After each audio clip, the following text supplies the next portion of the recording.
So, welcome back to Crystal Living Sober podcast. Today we have Rebecca L. Edwards joining us, and I'm so happy to have you on my podcast. So, thank you. Thank you for inviting me. Mm-hmm. Of course. Thank you for reaching out to me when I was going through a rough time as well. That meant so much to me. And I love all these connections that in the recovery scene that I'm meeting online, and it's been super supportive.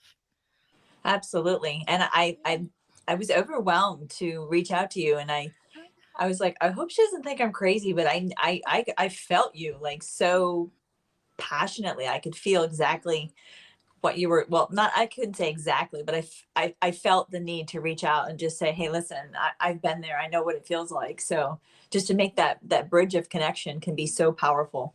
Yeah, thank you so much. Uh-huh. You're a transformational life coach and public speaker and author. Would you like to start off by telling the audience and listeners a little bit about yourself, where you're from, where you live now, and what you do for a living? Sure. Well, I think he stated it perfectly. Let's just say as soon as I embraced recovery and I found that there was a new way to live, I decided to give myself over to that power that I call God. And from there, I just had the opportunity to become the person that I really wanted to become, which was when I was going through the hardest times, I would journal. So when I would journal, it would allow things, I guess, from the depths of my subconscious mind to, kind of pop up and say, hey, listen, this is what we need to focus and work on. So that just led to one thing and another thing. And it was great because I got to journal. And through journaling, I was like, hey, I know that there's something more powerful that I could do with my story and my voice. So I wrote a book. I love you know? that. Yeah. And I, just now embarking on, expanding on that, and expanding on that meant to, help people transform some of those outdated beliefs into things that we were handed down. So I said, what's another way that I can empower myself and help others at the same time? And that was to be a transformational life coach. So, and it's so rewarding. And I'm currently in Florida. So, Oh, and nice. we're getting a You're in the, freeze. yeah. You guys don't get snow, right? Well, it's supposed to be like 31 or 30. I know that I have Yeah. plants that aren't going to like it. I don't think Yeah. it's ever really snowed in Florida. I can't No. remember it. I've been here almost all my life, but Hmm. hence my little fuzzy sweater. Yeah, it's like a blizzard outside in Rhode Island right now. I know, I We're all saw snowed that. in.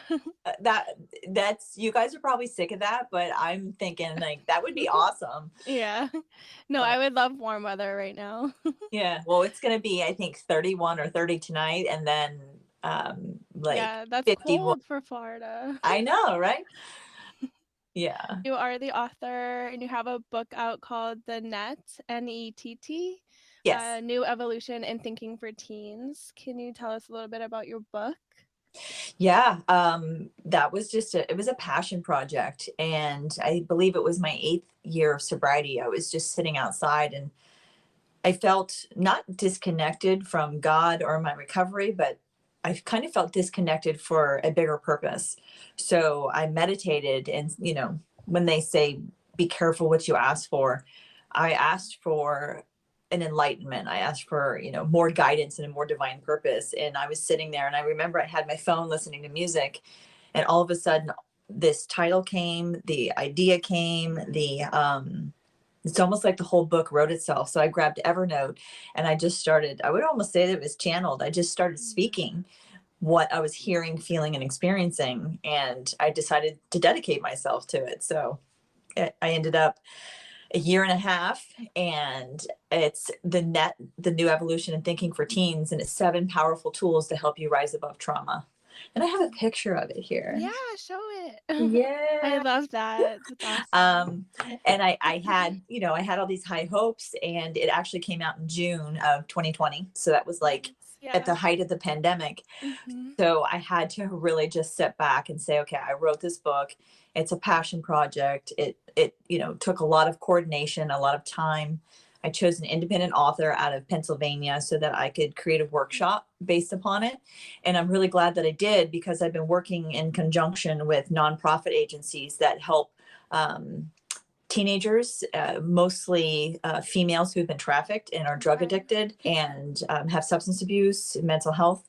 And I just had a call the other day, a Zoom, and I had worked with this organization before, and sent her a copy of my book, and she was talking about how impactful it was for her, and that she would start using, because she was looking for something that would be able to help teenagers in that, it's our numbers are going up in the wrong direction for females, teen Yeah. mental health, substance Mhm. abuse, trauma, especially trafficking, sex trafficking was such a huge thing. So it just made me feel so good that even if I changed the heart and mind and projection, like trajectory of just one person that was feeling the way that I felt, then make it would just make so much sense. It would just feel so great to be able to take all those journalings, all those articles, all that time and effort into writing something from my heart and then having it to help others. So, That's beautiful. I love how you address from adolescent and teenage years, because there's a lot of trauma that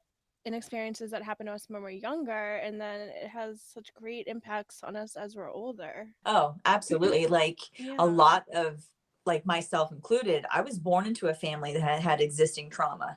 They were in Okay. denial. So it's almost like when you're born into a family that has dysfunction in that way, alcohol, Mhm. sexual abuse, trauma, that the cycle will repeat itself and it will continue to get hand down, because as a baby, you don't really know, as a child, Right. when things are happening to you, you really can't process that either. So that cycle of trauma and abuse will continue unless the cycle is broken. So Mhm. in recovery, I heard many times, be that person, be who you needed when you were younger. And I Right. was like, this is exactly what I needed when I fell through the cracks.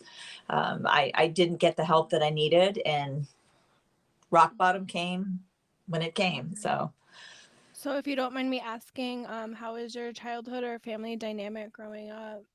And how did it traumatic. affect you using or drinking? It was traumatic. Mhm. Definitely born into a family with cycles of dysfunction, abuse, addiction, unspoken of. Because back then, I'm a little bit older than I think most of the community on Instagram, but it wasn't talked about. It wasn't brought into the light. So these cycles would keep, repeating themselves. So at an early age, my parents divorced, kind of taken away from my birth father.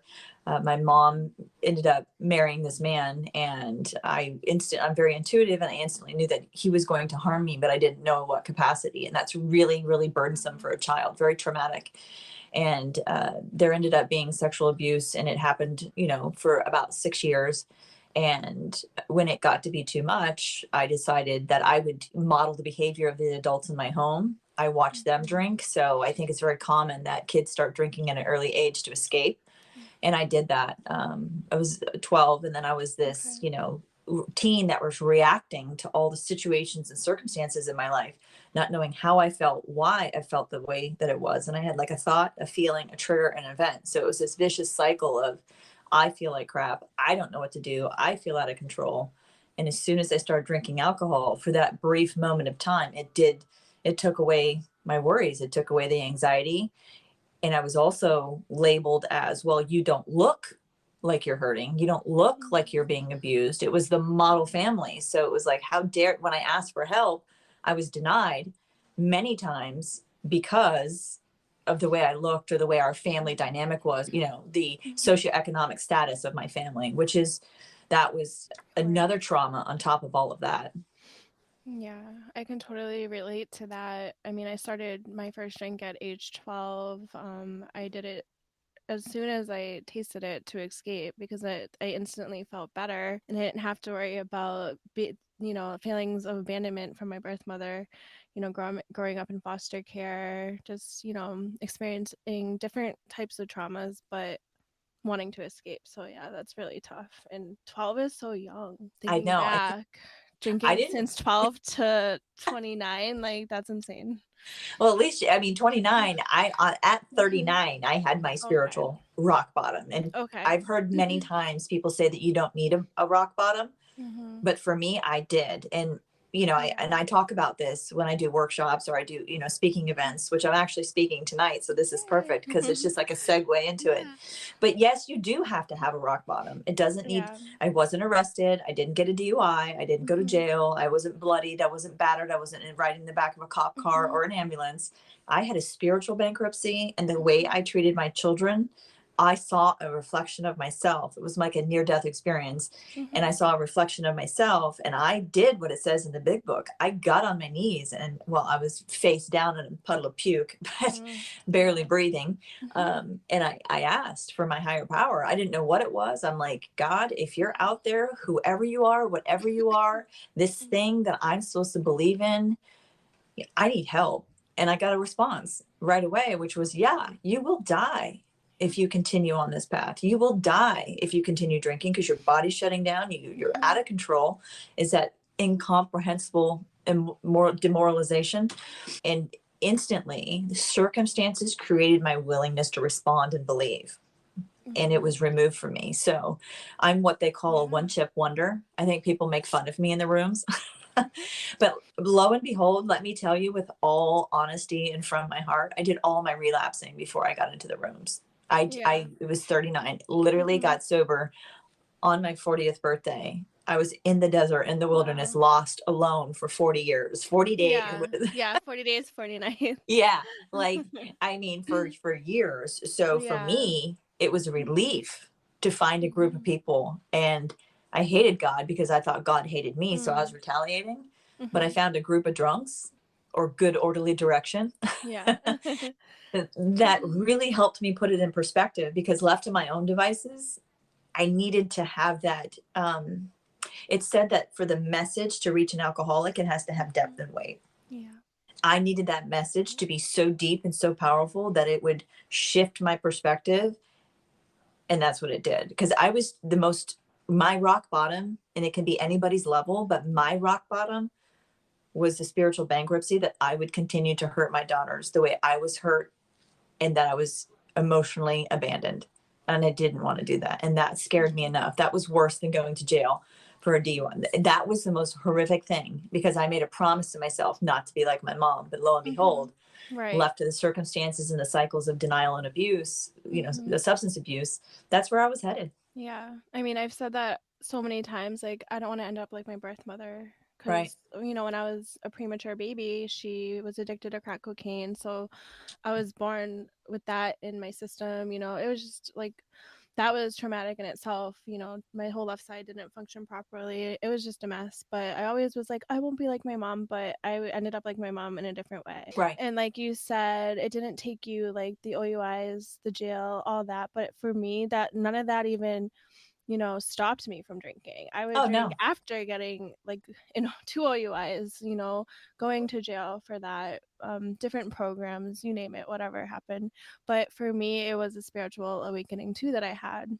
In that hospital bed that day, it was like an outer body experience. And I heard something say, it's not your time. And then it like pushed me back into my body. And I was like, okay, like something is telling me like I need to stop what I'm doing. I need to stop drinking and doing drugs or I'm going to die. So I can feel that so similar. And many people hear that, feel that, Mhm. experience that, but they still don't listen. Yeah. So that I think is our most powerful Mhm. experience is we're in this meat suit, this vehicle, Yeah. this vessel. We live on Mhm. planet Earth, Yeah. Yeah. but we're still, what do they say? We're spiritual beings having a Spirit human experience. experience. Yeah. That you could listen to that. I think it's very powerful. And by the way, Yeah. you're a beautiful pregnant mama. Oh, thank you. I love I love to watch how you've like Mhm. blossomed in this because I do watch you, Oh, thank you. I No, that just means a lot to me. absolutely. You Mhm. do need to hear that because Thank it's such you. such a beautiful. I can't wait to see how this evolves for you. Yeah, thank you. You're welcome. Yeah, I don't know. I started doing this because I didn't want people to fail and experience the things that I've experienced and felt. So I was like, let me start a podcast. It's kind of easier to reach people, maybe the quicker. I don't know. But yeah, I just hope somebody out there can listen and, maybe get something from this. So, Well, and absolutely they will yeah. because as much as I write and I write books and I write Mhm. articles, sometimes it's great to just sit and read. Yeah. but also it's great to just be able to listen because, if I'm going through a day, Mhm. I've had a hard time, I, have repeating traumas, like, and I had a panic attack last night out of left field, have no Yeah. idea where it came from. So as much work and as much growth and as much healing as I've done, there's still things locked up in my subconscious mind, which is why Mhm. transform my cat. Oh, Come on. it's Why I okay. transformed into the transformational life coach is because Yeah. there are still those things kicking around in the back of our minds. And it just hit me. But I know now that I have tools and I know what I need to do. But when I get, come on, and when I get my Mhm. panic attacks, Mhm. it literally feels like I'm going to die. Yeah. So That's that's like, scary.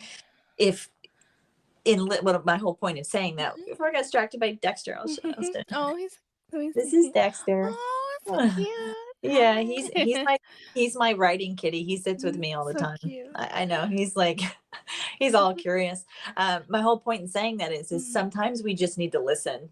Yeah. We need to Mhm. and be able to unplug and unwind and not read and just be able to lay down and relax. I could Yeah. never relax when I was active. Could never Same. relax before. And now Mhm. if I relax, it's like, oh, you're lazy. Get up, do something, be I productive. When know. the most productive thing I could do is lay down and take care of my body. And Yeah. you'll learn that.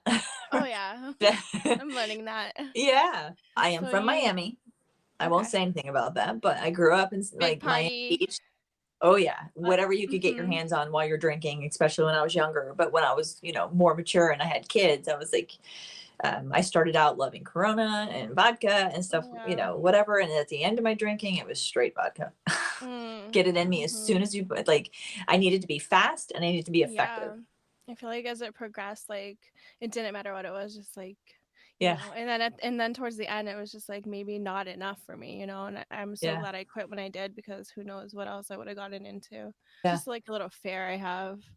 Yeah, it's the Yeah. gateway. Well, then now they say Yeah. trauma is the gateway, which I so truly Oh, I believe in. agree with that Yeah. because nobody wants to look at the trauma first. In a lot of doctor settings, I don't know the correct term, but like they don't necessarily always look at the trauma first and they want to just like medicate you and like it's just crazy.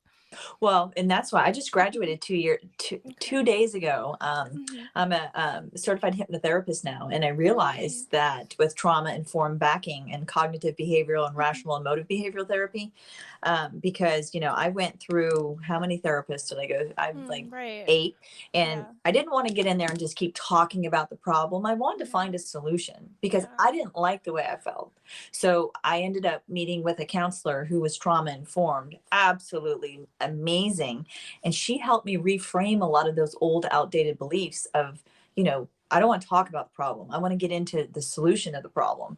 So I thought long and hard about it. And it was a really hard study, but I ended up taking that course. So, you can throw in their hypnotherapist. And, Yeah. a lot of people are like, oh, are you trained to do that? Or what if your qualifications? I mean, I hear that quite often, but now I have Mhm. the confidence to say, my life experience has made me an expert Yeah. in me. And if Yeah. I can share my Mhm. story, my experience, my strength, and my hope Mhm. with somebody else, if I can just help one person, Yeah. I don't claim to be a medical doctor. I don't do that, but I'm an inspiration agent. And I know that I wanted to Mhm. die. And Yeah. now I'm thriving. I'm living. And I wasn't going to wait till I was dying to learn to want to live. Right. I love that inspiration agent. Yeah. I do. Somebody asked me the other day, so we're going to do some workshops with your book. We're going to incorporate this, whatever. What does that look Awesome. like for you? And I was like, well, I only know my experience. I only know what I've been gifted by God to Right. do. Yeah. And that is to be me. And the authentic me is sharing my experience, strength, and hope in the language that I know. And that's getting to the root of the problem, helping people in a meditative state in trauma informed care. Yeah. So Fix how those does looping thoughts. hypnotherapy? Yeah. How does that work? Well, hypnotherapy it's a relaxation or it shuts off your critical thinking. So there's a process and working with, and it's such a great way to dig deeper. And it's such Okay. a great way to undo what was handed down to us, false beliefs, false thinking. When we come, to earth, I believe we have this uh, opportunity and this ability to work on things that those are our experiences. So when things are handed to you that don't necessarily originate from you, we get stuck in a looping pattern. Like for me, I was born into a family with denial, lying, dysfunction, abuse, abandonment. Shh, don't talk about it, which perpetuated my trauma. So when I got sober and I went through counseling and I went through the things that were really important for me, it was extremely beneficial to have people who thought outside of the box. So when I went to this lady who was teaching me these things, that's when that's when the rubber met the road. That's when I started to really understand about, digging out the root cause, what lies beneath, and then moving forward. So hypnotherapy is like a meditation. It's a deep state of relaxation. You can go into a theta, which is where your mind is highly suggestible. We all know that the mind learns by repetition. So I take people back through some scenes in their life. And if they're extremely traumatic, which mine was, you get to review it. You don't relive it. Then you can attach a new meaning to it. And when you attach a new meaning to it, you realize that, my mom and that man she married didn't set out to destroy my life. They were sick people repeating cycles and patterns that were taught to them. So I internalized that as I was bad, which meant that I was not worthy, I was not enough, and what I wanted was not available to me. So hypnotherapy goes in, can rearrange and, rewire and recode. You erase, you eradicate, you eliminate those false beliefs that don't belong to you. And then you get to move forward with imprinting and installing new beliefs.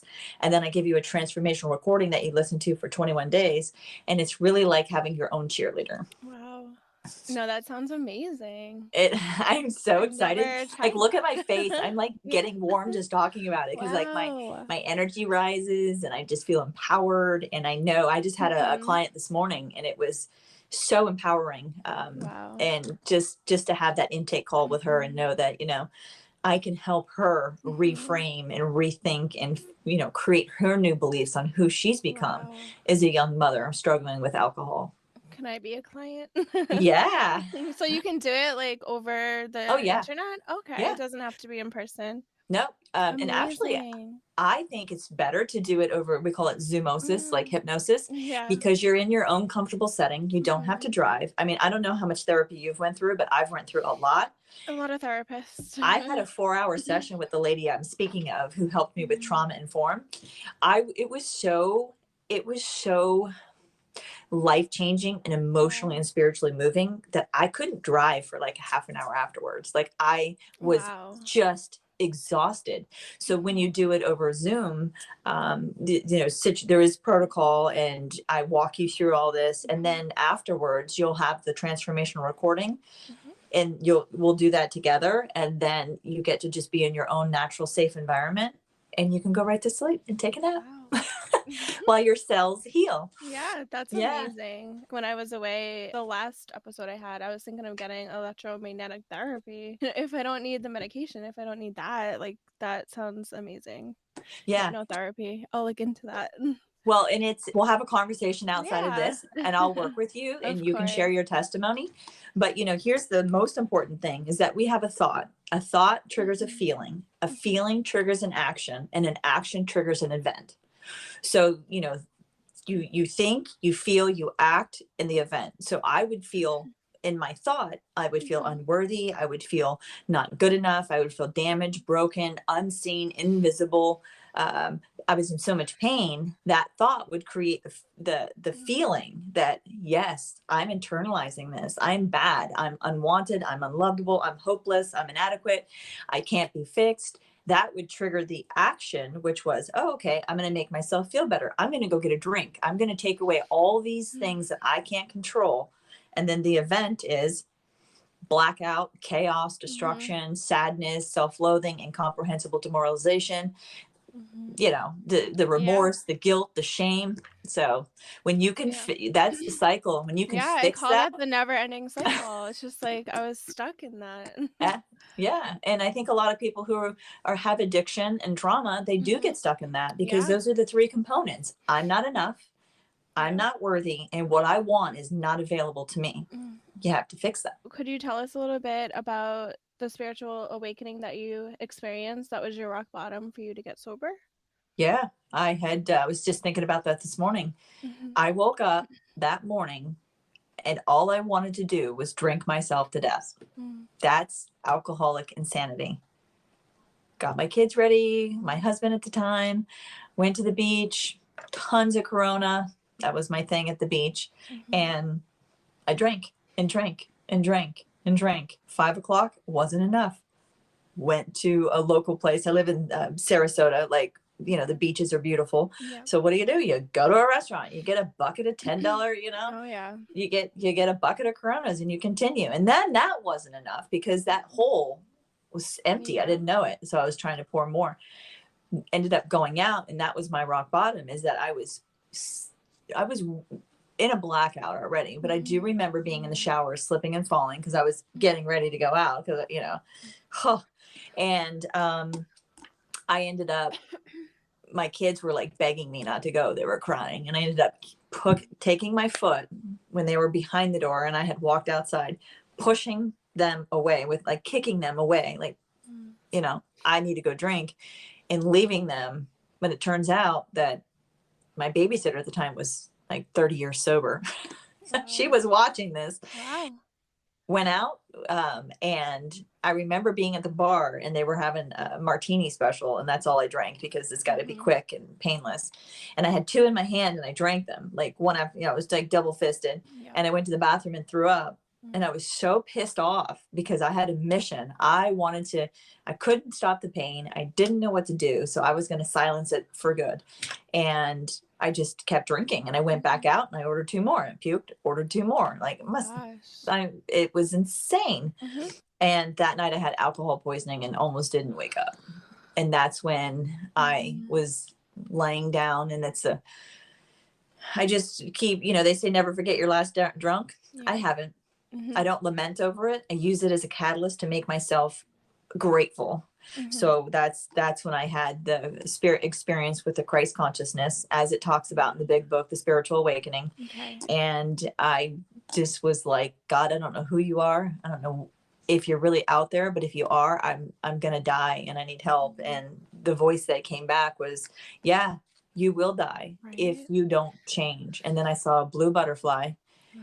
and from then on, that blue butterfly was my spiritual, I don't know, like life sticker, Yeah. like my gift. And I saw it in my counselor that I went to. I saw it in, Wow. I was a co-author in two books before Okay. mine, and there's butterflies on the cover. Like, it just was so serendipitous. It was Yeah. so beautiful. And that's kind of like with my book, like the Yeah. phoenix rising from the I ashes, love which it. was like Mhm. really, that was my spiritual experience. I had made contact with that, Yeah. It's like you can't divine explain consciousness. it. Yeah, I mean, as best as I could say those words, but that feeling lives with Yeah. me to this day, and it keeps me incredibly grateful. I agree. Ooh, that gives me chills. Yeah. Well, it sounds like you had almost the same thing in the hospital Yeah, bed. it was That similar. voice I of mean, awareness. I don't know what happened because it's just like I blacked out and there's just like missing. I don't know. I can't remember for the life of me what happened, but I just remember just waking up, but not like fully like myself yet. I just woke up into that out of body experience, Yeah. and then whatever happened, and then it pushed me back into reality. But Yeah. yeah, I mean, I'm so glad it happened. I mean, it could be God, it could be my dad, it could be, I don't even know, but whatever it was like, it's not your time. Yeah. And I'm like, okay, like, wow, you know, Yeah. Yeah. You're here for a purpose. And I that's, guess, yeah. And it's just yeah. like, You, okay, you, you're growing life. That is a huge purpose. yeah. I'm so happy to be a sober mom. Like, Oh, it's just an amazing gift I get to receive and go through right now. So I'm so it, grateful. it really Mhm. is. Like I said, my kids were 5 and 7 when I got sober. Yeah. They have like a trauma from that night. And here's the crazy thing. I only drank crazy for a year, Wow. like out of control drinking for a year, maybe a year and a half max. But before that, I was a high functioning alcoholic. And Yeah. it's interesting because the day that my daughter turned 6, that was the year that I was sexually assaulted. Mm. That is when I had a psychic and spiritual split. And there's many people who say that that can happen. Lots of authors and people who are in the Mhm. trauma. Bessel van der Kolk is one of them. The Body Keeps the Score. my body remembered that physical trauma, and seeing my daughter so beautiful, so carefree, so young, so innocent, it Mhm. I had a psychological break, and I could almost feel it happening. Wow. And that's when I asked for help. And here's a crazy thing. I went to a psychiatrist, psychologist, counselor. Yep. I would show up drunk. I would show up 5 martinis in, and never once did she address my drinking. That's where, I've had counselors that have been amazing, Right. but I think for a lot of people, from my experience in particular, that it was very important they be trauma informed. Yeah.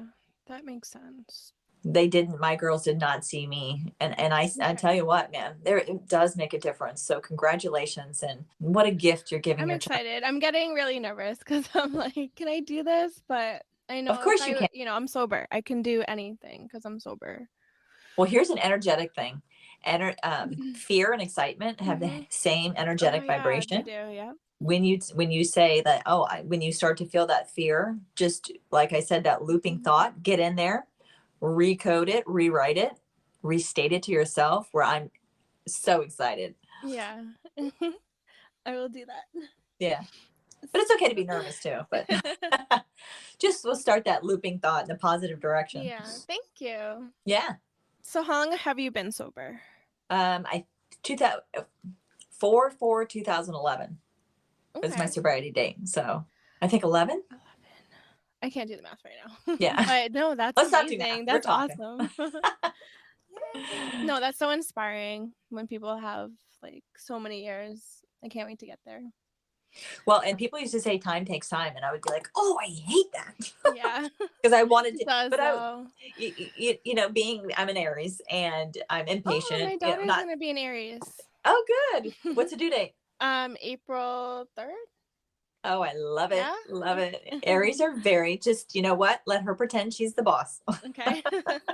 I have an endless, I don't offer parenting advice, but I have a lot of solutions if you're ever Yeah, interested. I'll reach out.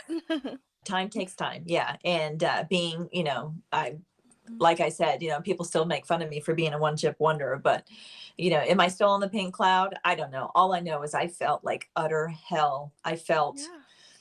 I mean, my story, and this is what I tell the youngsters that I speak to and the people that I speak to. I have a different story than you have a different story than the Yep. person next to you. We all have different stories, but the foundation of that, guilt, shame, depression, rage, anger, abandonment, all of those things have the same energetic vibration. Mhm. I can key into that. I can understand that. So just being sober, no matter how much time I have, like, I'm Mhm. just so grateful that I'm not stuck in that cycle of insanity. Right. So, and like I said, when people make fun of me for being a one chip wonder, I laugh, because you Yeah. know what? I'm like, it's not better out there. I don't need to go Yeah. do, controlled drinking experiments. I just, Yeah. and I don't even like the mocktails, because No, I my don't brain either. doesn't know, honestly. Yeah.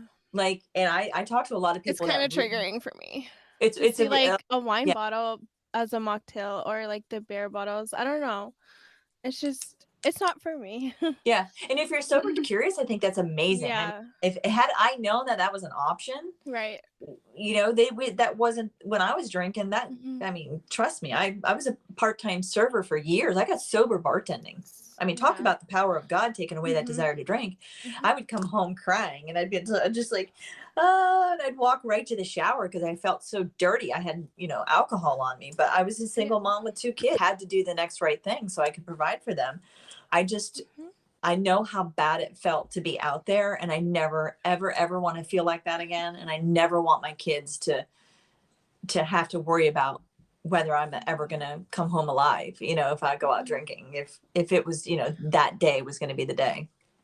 Yeah, I agree with that so much. I don't wish anything I felt before I was sober on anybody. It was miserable. So Yeah, I can like, totally agree with that. I recently just went back on medication because I had that incident in September where I just like lost it and I knew I needed help. So I put myself in like a place. And yeah, I'm so glad I'm on medication for a little bit, and I hope that it helps because that depression, like I just can't seem to get rid of it. And I don't want to worry about the postpartum depression. So yeah. Yeah, don't invite that Hmm. energy in. It is a real Yeah. thing. Like, Hmm. I I've I did not heard like, experience it, but hmm one of the beautiful young women that I'm working with did experience it, and it's real. Just, but keying into your, you're sober, so Mm-hmm. you're feeling your emotions, you're Yeah. feeling what it feels like. That's, I think, when you have more of an understanding. Okay, Mm-hmm. I don't understand what this is, and to ask for help. And sounds like you have a really supportive partner. Are you guys married? Mm-hmm.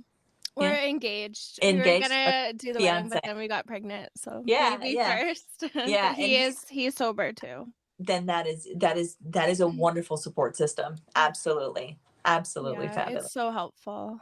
And Yeah, he's so supportive. So yeah. yeah. Got a lot of blessings. And we were talking the other night, so we're with us, we're breaking our families like the generational curses or Hmm. so it ends with us, the whole addiction, hopefully, we Yeah, don't have to pass it on to our absolutely. kids. Well, if they don't see it, they don't know it. I Right. repeated I repeated the sins of my family, or the trauma of my family, Hmm. because that's what I saw. Yeah. Those things are taught. A baby Hmm. doesn't wake up and come out of the womb and go, "Hey, I want to have a drink today." Right. It's like That's true. there is the genetic thing, but there's Hmm. also, I believe, God can heal us in many ways. Oh And yeah. if take the physical action, then the rest will follow. Hmm. That's what I believe. I agree. So what are some of the steps that you took to get sober? Well, rock bottom, Hmm. spiritual awakening, and So I did would you go to like a detox or no, any programs? You kind of no. just. I had that moment Hmm. in my garage with death and Yeah. life and death and God. Hmm. And then I was like, okay, what do I do now? I felt so lost. I felt rudderless, like just Yeah. wandering the world.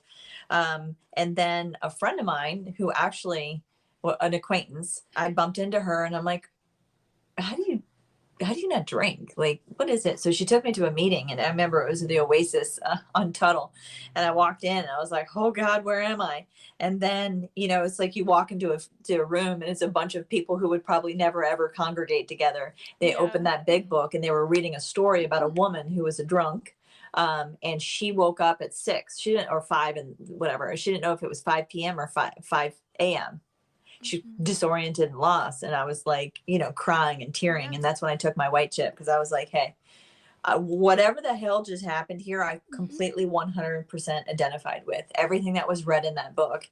And then they're like, you want to come back? And I'm like, oh, do I? Like, and so, and she said, so do you think you might fit in here? And I'm like, looking at her, I'm like, oh, in my mind, I'm like screaming, oh my God, do I fit in here? But the other part of me was like the Yeah. stigma, like, what does that look like? And then on July 4th of 2011, I had 90 days, and I was just beside myself because there was so much drinking around me. And I went to another AA meeting that I found, and I walked in, and I was like, I just felt the presence there. And I like listened to everybody in the meeting, and I was like on the table crying, like sobbing, like ugly Yeah. cry sobbing. They were so excited. And I'm like, what the hell is wrong with you people? Like, why does this excite you? Right. And they're like, because you're most likely gonna make it, because you have the gift of desperation. And Yeah. it was so powerful, because I felt for the first time that I was finally accepted by a bunch of people, that I didn't Hmm. have to say everything. They actually knew how I felt from being Hmm. there. So that, and then I stuck to AA. Like, that was And just that my, feeling is like no other. When you're yeah, finally like, wow, I mean, there's people out there like me, because I don't know what it is, but we feel so alone, even though we're not. But yeah. yeah, in the Well, rooms, when it's you're like, wow. suffering, Yeah. yeah. When you're suffering, you feel like nobody else can understand you. And Yeah. here's the thing, I didn't know what an alcoholic was. An alcoholic is Mm. somebody who can't drink safely. Mm-hmm. That was me. Yep. I wasn't hiding bottles of vodka in my toilet. I didn't have the brown bag. I wasn't Yeah. homeless. I had a house, I had a car, 2 Same. cars, kids. I didn't know what that meant. I didn't understand Yeah. alcoholism. Even though my family suffered for it, everybody pretended it wasn't happening. So when I, actually was like, what the hell's an alcoholic? They're like, well, it's somebody who can't drink safely. It's somebody this, or it's somebody that. And I'm like, oh, that would be me. One is too many and 1,000 is not enough. Yeah. I was like, oh, I mean, I had so many like mind blowing moments. I Yeah. was just like, I couldn't wait to go back and see what they were Mhm. saying. I wanted to see what these people were talking about, because I didn't believe it. I didn't believe that you could actually be happy without drinking. It's all I Mhm. knew. But then everything starts aligning and synchronizing. So, Yeah. and you're And like, then, well, and wow. then to be honest, you had to feel Mm-hmm. shit. You know, I Mm-hmm. had to feel stuff for the first time. And I remember for the first month I was in AA, I would go home and cry, like Yeah. cry, cry. And I went to a counselor. So I got spiritual, physical, mental, emotional support.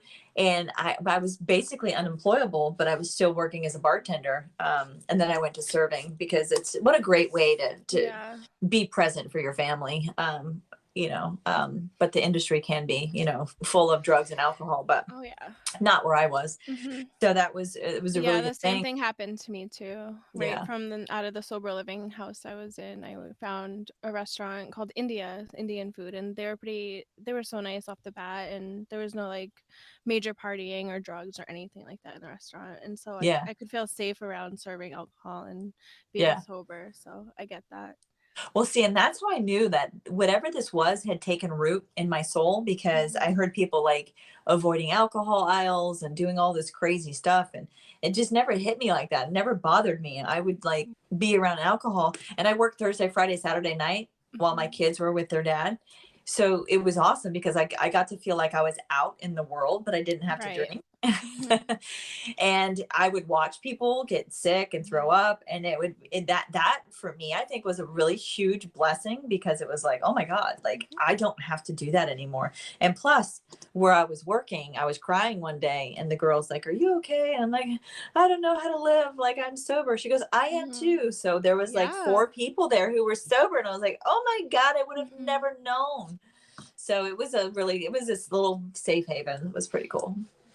That's awesome. We're always like guided in that direction. Do you still have all that support today in your life that you Absolutely. had during recovery? I have more than when I Yeah, started. that's Yeah. awesome. And And my circle's small. Like yeah, mine my too. sponsor put me on a no dating rule. I'm like, Yeah. really? Yeah. It turned out to be I'm still single because I'm in love with myself. I had a Yeah. boyfriend in 3rd grade from the time I was that. Yeah. I never wanted to be with just me, but now I'm like, oh Mhm. my God, like, oh, I love me. Yeah. I mean, well, we have to love ourselves first. It's so Yeah. important. That took a lot of Mhm. work. That It, took it a it does lot take of a lot of work. work, but Yeah. it's so important. Me and my fiance, when we first started dating, we were like, we put God first, like our higher power, then ourselves, and then each other, and that's just what works for us. Yeah, that I Hmm. was the opposite before I Yeah. just started dating myself. I was like, "You're broken. Oh, what a great! I'm gonna fix you because you're just as dysfunctional as I am. This is gonna be great." Yeah, I did not know how to relationship, that's for sure. But now I have a more of an understanding. I'm not saying I'm opposed to it, but I know that I Yeah. have a very high standard today. Good, and you should. We all should. Yeah, yeah. That's so important. How has your life changed since you become sober? Oh God, and you know what? The most important thing, and I wrote an article about this, is that my kids can trust me. I can trust myself. Yep. I don't, I was never a bad person. I was just a hurt person. I was a Yeah. traumatized child who grew up into an adult carrying all those things with me in the future. And today I have freedom. I have mental clarity. I have emotional sobriety. I have Mhm. opportunities. I have an opportunity to make an impact. I have connection. I have my own house. I mean, I Yeah. just So many gifts of recovery and I've got a sobriety. car that works. Yeah. I maintain my car. I've got food in the fridge, and Oh my I gosh. try Yeah. to keep it. I try to keep a gratitude list of the basics, and of course, trust me, I want more. I want more money. I want more influence. I Same. want more connection. I want to travel. I want Yeah. got this great like image board here, manifestation. Like I have high hopes and dreams, but I actually have the confidence and the courage and the wisdom to put some steps together to be able to achieve those dreams. And I never had that before. I was always a parallel to myself. Like I saw this Mhm. woman that I wanted to become, but I was Yeah. so distant over here because of drinking and trauma that I could never merge the two Yeah. together. So now I'm Mhm. like, I've merged Yeah. and become one with myself. And, so I mean, Mhm. I could talk for another 50 minutes about how grateful I am. Like I just, love that. well, Yeah. here's the We thing. The need to other be day, grateful. yeah, and Yeah. I have a forgetter. I have all this valuable wisdom in my head, and sometimes I still forget. Sometimes I wake up in a pity party, or, Mhm. why me? Life sucks. I can't do this anymore. I mean, how am I supposed to start a business, and how am I supposed to do all this? And limit, lack mentality, poverty consciousness, like those still creep in. I'm not saying I'm perfect and I have it all Yeah. together. I'm saying that I have the tools to pull myself out of the shithole, like Yeah. when I go down the rabbit hole, I can pull myself out. Yeah, of course. It's progress, never perfection. I love that. Yeah. Very, very right, Krista. Mhm. What message or life lesson have you learned from your own recovery that you can share with others? Learn to love yourself. Mhm. I mean, and I also want to talk about forgiveness. Yeah. Like many counselors wanted me to forgive the people who hurt me. And I understand the philosophy of that. And I can do that. I don't know if you know the Ho'oponopono prayer, which is, I'm sorry. Please forgive me. I love you. Thank you. I had to do that on myself because when counselors said, you just got to really forgive, you got to move on. My wounds were still so fresh and I was still so hurt Mhm. and so mad and pissed off and angry that just the mere thought of somebody telling me I need to forgive my abusers, including my mother, who was like one of the worst ones, and my, parts of my family, I couldn't do that. And that set me back many times. And in counseling before I got sober, that would send me back out drinking because I was victimized. I felt victimized. Like you have no idea.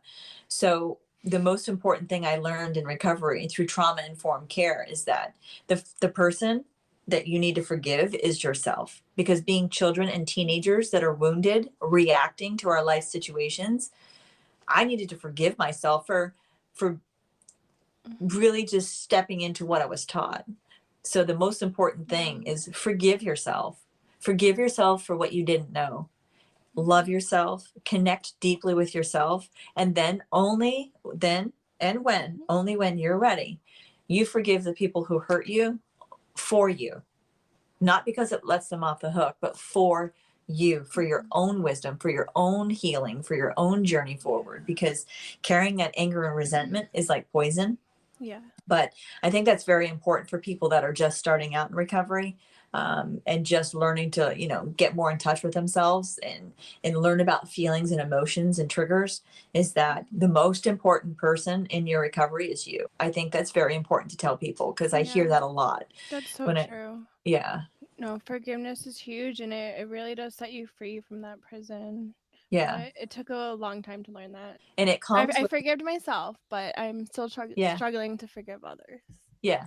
And that's why I think the Ho'oponopono prayer is really good. It's a Hawaiian prayer. I'm sorry. Please forgive me. Okay. I love you Mhm. and thank you. And what I do is I write, like I just did this with the new moon and the new year's. I wrote my mom's name and my dad and the people of my family who I felt that hurt me or weren't there for me, or my cries went unheard.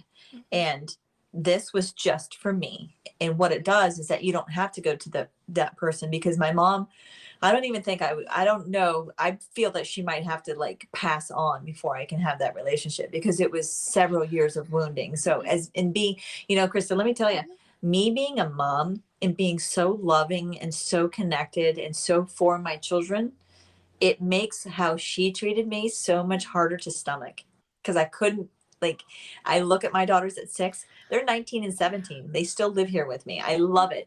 I look at their precious faces and their adorable, like their souls and who Yeah. they've become. And I'm like, how could she do that to me? So Right. I did this for her and this creates a powerful, energetic, loving, healing vibration without even having to talk to her. Because sometimes those people can't find their way back into your lives.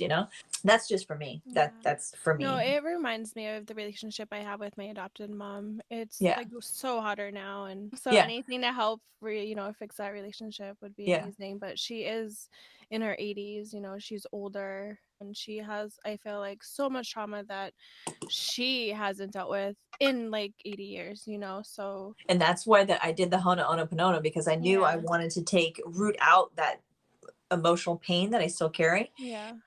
And it really does help. I mean, and I'm also like, I take medicine, I had a panic attack last night. I have Yeah. to take that when it's needed. Came out of left field, but now I know how to deal with it. But when I get my panic attacks, I think I'm going to die. So it's that, Yeah. it's up there. But also I feel that there's no chemical solution to a spiritual problem. Mm. That's with alcohol and drugs. But I also know there's spiritual solutions for spiritual problems. And that was one that I felt like I really needed God to take. And I felt like saying that prayer, put it right into God's hands, God's basket, and God could take it from there. So that's why I say that. So I forgot what Yeah. your original question was, Oh, because it's I like to okay. talk. No, the message, or what was your message or life lesson? And you Yeah. answered it. I love that. Yeah. Just, you know Forgiveness what? and loving yourself, and And progress, not yeah, perfection. I beat exactly. myself up for years because I thought I wasn't worthy. I wasn't good enough.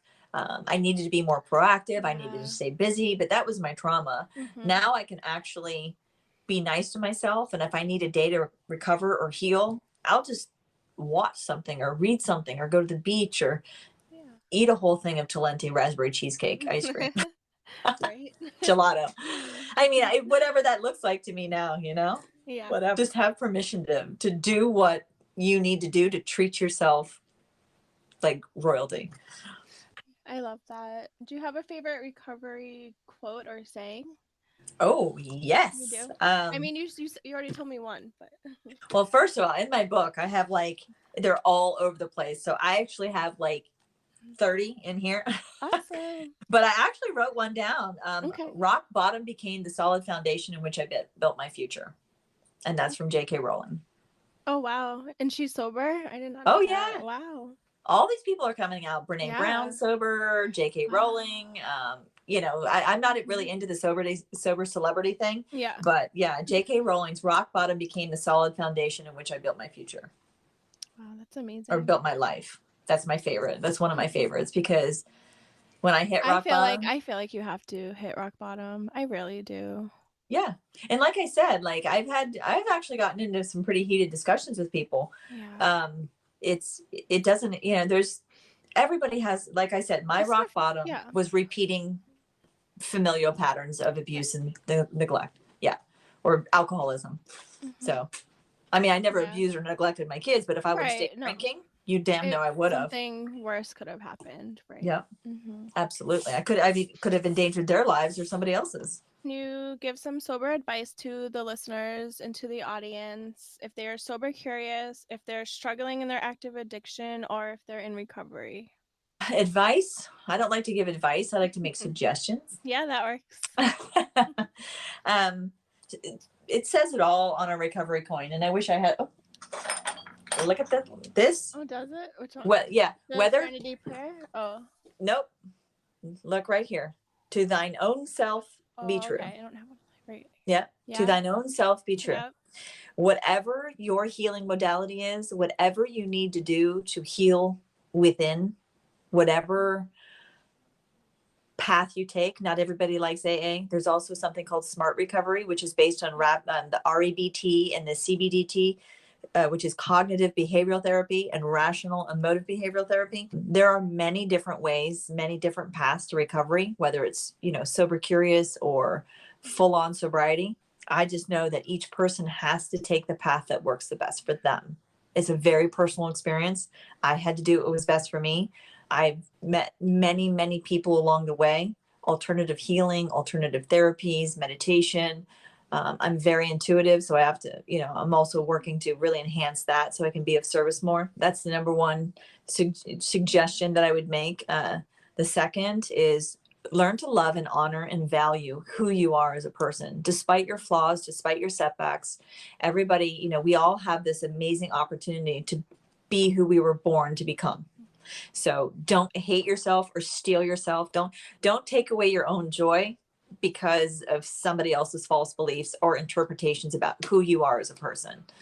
Learn more about yourself, create your own path, and know that each one of us is a shining light and God loves us. And if you don't believe in God, then whatever you do believe in, just know that powerful, loving, energetic vibration. I mean, we're all here for a purpose. We don't know what it is. We might never figure it out, but just like that, what is that, cooler, warmer game? Just go to what feels warm to you. Go to what warms your heart. Stay away from what doesn't feel good. And don't ever do anything you don't want to do. Ever. I mean, I don't want to go to work. I don't want to do gardening. I don't want to do dishes. You got to do that Right. stuff. But when a spiritual boundary or something that feels wrong, just don't do it. Listen to the inner wisdom. Wow. Oh my god. No, that's so You too, touching. Krista. I feel the same way. What are you most grateful for today? I think you already mentioned it earlier. My children, how they stood by me, how they watched me cry, they watched me break down, they watched me. We were talking the other day, like, well, somebody gave me kitchen chairs and the leg fell off, but it was like broken. And I'm like, well, I don't have any chairs, I'll take it. But when I went to sit down, this is like when I just moved in here, early recovery, I experienced my first panic attack. I was a raw nerve, and I sat in it and it like snapped and I kind of fell Oh over. no. But I became enraged and I picked up the chair, I took it outside and I like smashed it in a million pieces. I came inside and they were like, oh my God, what did you do? And I'm like, I don't know. But that, like, now they have things called break rooms and smash Oh rooms. yeah, yeah, I've seen that. Yeah, I was doing that therapy, but I'm just, I'm really grateful. In the past like 3 to 4 months, the Yeah. anger finally left. Yeah. Like That's so good. I just don't have that anymore. And as much as I Wow. can get way off course, or Mhm. I can get afraid of the future, or, you think of all these things, how am I going to do this? How am I going to do that? I have so many goals that I'm so inspired to do all these things, and I start to get ahead of myself. I can still come home again and know that, to myself. And when I look at my kids, when they've seen me go through all of that, they actually repeat back to me what I've been telling them for all these years. So this program of recovery not only changed my life, but it's changed their life, because they know that there's another way to live. And then they mimic back, they parrot back to me the things that I've told them when they've been struggling. So my daughters just went out the other day. I graduated, like I said, and Yeah. they're like my biggest supporters, and they got me cupcakes and flowers. And I was just like, you might have seen it on Instagram. I was like, oh my God, I'm like my daughter. Oh. But I've, with help, raised the village of recovery has just Mhm. given me so many tools that I could impact their life. And, like Mhm. much like you and your That's fiance, it beautiful. stops Mhm. here. And I Like, I'm can't not wait. kidding. Yeah, I can't No wait to joke. experience that. Yeah. So I just love them, and I love that I can actually wake up in the morning and I can feel at peace. I can be peaceful, and I can actually snuggle into the covers with my cats. And, Mhm. just the other day, I really experienced the now. Mhm. And that was like, wow, how did I The get here? serenity. Yeah. Ooh, great word. Exactly what I was looking for. Serenity. This is so amazing. I could talk to you for forever. Yeah. So And, maybe I'll have you on again. We can chat about yeah. like other things. Yeah. Um, Well, as I get more into the hypnotherapy, I mhm, really, it's, and even, with my book, helping these girls who have been through these horrible mhm, situations. Like, mhm. I'll keep you updated on that. Of And course. I'm doing a workshop for abundance and empowering, those who have been through trauma and addiction, because I still think a lot of us struggle with, I'm not enough, or I'm not worthy, or what I want, Mhm. is not available to me. So I'm going to do a workshop, and then you get a free abundance journal with it. So that's what Oh, I'm working on right now, to awesome. help really Yeah. embrace, eradicate the mental poverty and Mhm. like the poverty consciousness and the lack mentality, because I carried a lot of that over from Oh my yeah. childhood. Well, keep me updated. That sounds Yeah, interesting. Where can everybody find your book to buy it? It's on Amazon? Is it anywhere else? it's on Amazon, Okay. Barnes and Noble, Okay. and I'm actually having my website redone right now. So there Okay. will be a direct link to it, and then I'll hook up my Yeah. store to that. I'll be offering some really cool specials for life coaching, the program I'm creating, and Mhm. then also the workshop that I'm going to be doing. And I'm going to do a really great special for the hypnotherapy.